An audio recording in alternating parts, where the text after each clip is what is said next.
Edouard Cukierman, thank you very, very much for joining me. Startup Nation United. Difficult times for all of us. It's November 2nd at the time of recording. Um, we're about 3 weeks into after the massacre and the war, global war on terrorism and human dignity. You shared with me that your sons are heavily involved in the war, and so we're all praying. So I appreciate out of your busy schedule, and I know how involved you are with everything that's going on in a few different aspects. We're going to be talking about technology, we'll be talking about communication, and we're going to be talking about social impact. These are all critical aspects of what's happening. And so thank you again for being here. I'd love to start by hearing a little bit about who you are. What do you do in the day to day outside of the war and the conflict? Who are you, and what is your day to day in general? Thank you, Michael, for hosting me. I'm managing a venture capital fund called Catalyst, and I have established 30 years ago an investment bank, which is today the largest investment banking team in Israel. And we're raising money for technology companies, and we fund technology companies for now more than 30 years. We've raised about $10 billion for Israeli companies over the years. Amazing. And if we look at October 7th, 6:30 a.m., where were you? What was going on in your world during that time? I was actually seeing my family in Paris. It was a tough moment for me. I came back to Israel. I have, as you mentioned, two boys that are serving in the army. One is an officer in a commando unit, and one was called for his miluim. And they are both Wow. currently serving in Gaza. Actually, the younger Wow. one had to see the terrible, horrifying attack of the Hamas as he was fighting on October 7th. Wow. What was going on in your space and your mind the days following October 7th? How did you find yourself integrate into the collective effort over the days following the massacre? And because I was in Paris, I was invited because I was a spokesperson of the army for many years, and I was also an officer in a unit which was handling negotiation in crisis situation and hostage situation for more than 10 years. So I was invited in different French and European media to describe the situation. So I really start to present Israel position and describing the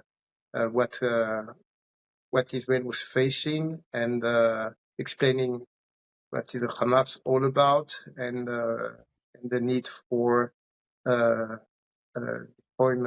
of the Israeli IDF to destroy the Hamas. So that was mostly communication with different media from Europe, but also in the US. I had the opportunity also to speak in Fox News and other media in the US. So that was my initial activities. I had also the need to support one of the non-profit organizations that I've been on the board of for more than 20 years, an organization called Sarel, which is hosting since 1982 volunteers from all over the world and are working in different military bases, doing mostly logistics work. When the war started, we had overwhelming demand from Jews, and not only Jews, from people from all over the world to come to Israel and to work in military bases. One of the challenges we faced at Sarel is that typically we have hosted more than 200,000 people over the years since the establishment of Sarel. But in Wow. this case, we have an issue of particularly these volunteers were sleeping in the military bases. For security reasons, it was not possible this time. So we had to we still need to get some funding in order to be able to lodge those volunteers in hotel and other places during that war. So those were my two core activities since the war started. And obviously, as Our organization is composed of partners that are very Zionist. Most of the partners came and immigrated from overseas. So everyone among the key people in the organization have been active promoting Israel in different ways and different non-profit organizations. Incredible. Going back to the to your work and communications in the days following the massacre, what has that experience been like for you, representing Israel in different countries and different populations? What have you observed, and what was it like for you personally? I must say that the media had a very uh, they were very concerned about the situation, about Israel, and I've been communicating with media in Europe mostly as a spokesperson, and I've never seen such a warm welcome from the different media. It is obviously the horrific images that we've seen have affected everyone.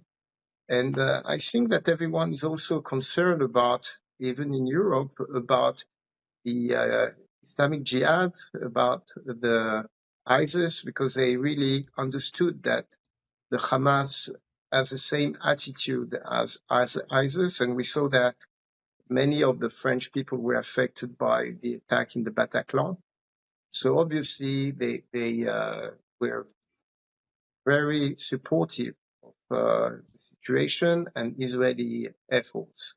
Yeah, if we're looking in your general perspective on communication during this time, and perhaps shine some light for us with less experience in the communication sector. What are we seeing, and what are some of the key elements that there needs to be an emphasis on? Not the content necessarily of the war, but in general, strategically thinking. What is where are we in communication with the world global perception, and what is our role as strategic thinkers and communicators during these times of conflict? I mean, at least in the beginning, the media was very supportive. Now they are facing a lot of demonstration, especially in Europe, because the Muslim population is very strong, especially in France, even in England. But because the political leaders understand what we're facing and they have been showing their support to Israel, the core media also have been showing still their support. There is a challenge today in Europe because there are big demonstration and there is there is more and more anti-Semitic act.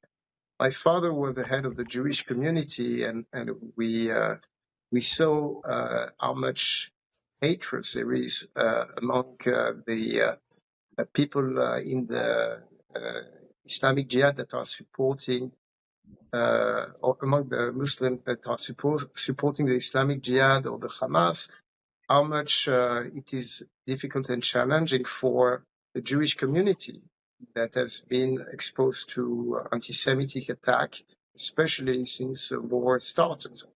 One of the things we talked about before starting this recording, you talked a little bit about on the technology side, that also as a VC arm, you invest in technology companies. You're seeing how technologies are relevant in this space. So I'd love to hear a little bit about some of the technologies that you see from the private sector and their impact potentially on these types of conflicts. I mean, we have been seeing a lot of technology over the years.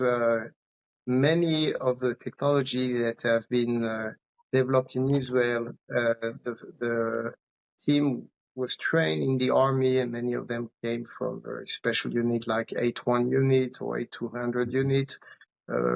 We see that they have mostly used the experience that they have gained in the army to develop technology that has an impact on an industry that are benefiting a community. And we've seen that in many ways, but we have also seen private sector sometimes developing technology that have an impact for the military industry. For example, our investment bank has been working with a firm called Sivan Laser, which is a new laser technology, super powerful laser that enables to be complementary to the Iron Dome. But the main difference is that using a laser enables to react at the speed of the light, so in real time. And also the cost of using a laser is just the cost of energy. So it costs about $2, $2.50 each time you use it, as opposed to the Iron Dome solution, which costs for each rocket we're using or missile we're using to destroy a rocket, it costs between $50,000 to $100,000. I think this is a solution for the future. I think that when Biden came 2 years ago in Israel, it was the time Gantz, that was Minister of Defense, and showed the solution of Sivan to Biden during his visit. So this is something that is disruptive and could be a game changer in the way the Israeli Defense Force can protect themselves from attack from missiles. I may also show you another example about how the technology coming from the military can be used and have an impact on society. We were at Catalyst the only venture fund that invested in Mobileye.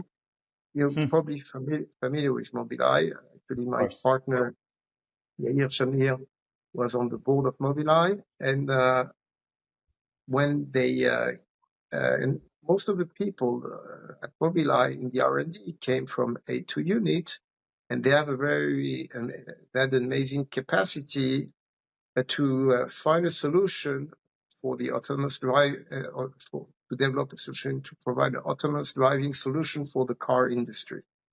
So the main breakthrough that came up with Mobileye, that they were able, when they went with a camera, a very cheap camera, when they were able to identify a pedestrian, that to avoid a collision, you got the alert, and now you have a solution that enables to control the car to avoid the collision. That's something that is really disruptive, and that's why eventually Intel bought the company at the time for $20 billion. And we think that there are a lot of technology coming from the military that have a very big impact. Mobileye, just to illustrate, when they start using that for the car, the leading insurance company in Israel offered a subsidized solution to their client because it reduced by 40% the rate of fatal accidents. Wow. So, yeah. Incredible. What does this mean? The higher level, the integration of private sector, public sector, government, military in the context of the startup nation? I think the key success of the high-tech industry is that they are really financed by the private sector. If you look at the venture industry, you don't have governmental money. The government has a limited role, just it's indirect. They favor immigration, aliyah. They favor R&D expenditure, but they are not an equity holder in the company. And that's enabled the private sector to move much faster, especially in the high-tech sector, that is a very dynamic sector. In places like France, for example, you have a lot of government funding where they have equity through vehicles such as the Caisse des Dépôts or the Banque Publique d'Investissement. This is not the case in Israel. You have 380 funds in Israel. Last year, they invested $17 billion in the high-tech industry, and that's how the high-tech industry has been growing so fast. When I started my first venture fund in 93, we were 3 venture funds. Now we are 380. So, and there is more than 100 unicorns in the Israeli high-tech industry, which is more unicorn than all the EU put together. So the industry has been moving very, very fast, and this is obviously thanks to this funding that we got mostly from the US, but also a lot from Europe and even China. Incredible. Just incredible, Edward. Thank you so much for this time and for your contribution to both in general the startup ecosystem, but also specifically during the war. You're obviously touching multiple aspects from the technological aspects, but in the communication and your thought leadership and perspective to the social impact that that these companies you've mentioned are doing, and your involvement there. So thank you for joining me and for taking the time. I really really appreciate it, and I'm wishing you first of all your son to be healthy and to be safe, Thank you. and for the rest of the family and for all of us. And I'm particularly inspired by the notion of everything that we talked about really speaks to the unitedness of our country, and the fact of how integrated all of these aspects are together to our existence and proliferation and continuously moving forward. So I appreciate it very much, and stay safe. Thank you so much. Thank you for Thank your you. effort.